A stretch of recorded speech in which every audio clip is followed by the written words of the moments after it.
my farms. Good morning. I know I like checking my farm like every morning. It is more like a daily routine for me, checking my farm and then making sure that everything is fine. I showed us yesterday my corn farm, and my corn farm is directly opposite my own watermelon farm. Yes, they are very close. Oh, look at what rain, the kind of rain that fell yesterday. Look at it. It's my watermelon. It don't fall.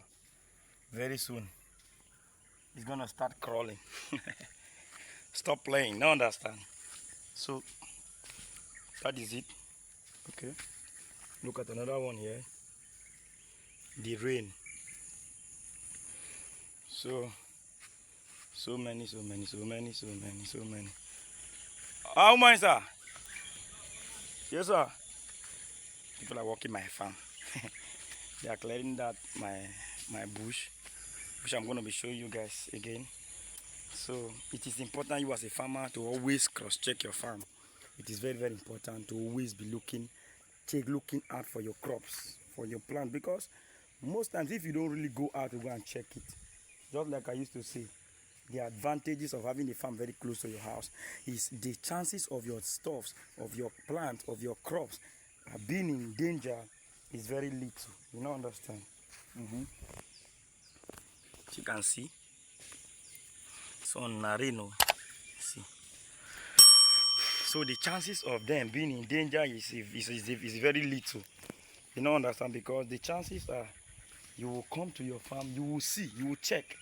You know, understand? You will know what is wrong and what is not wrong, instead of just assuming that okay, these things are like that. Because when your farm is far from your house, the possibility of what, just like I said, there was a video I made some time ago, and I was telling us that when your farm is far from your house, the possibility of meeting them in a very good condition is very little, and the possibilities of meeting them in a very high dangerous condition is very high. You know why?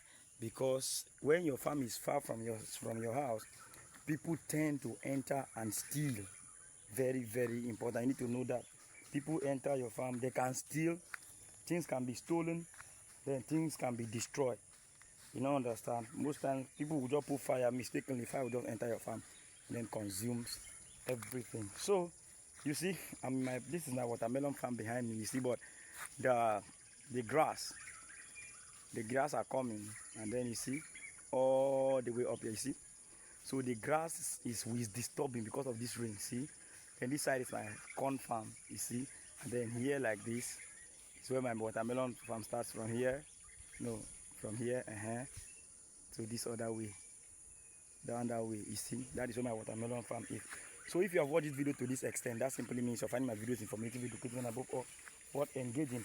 And you have to do one thing for us: make sure you hit the subscribe button, turn on the post notification bell, so that you'll be notified anytime we post a new video just as this one. I'll see you guys in the next video. Bye.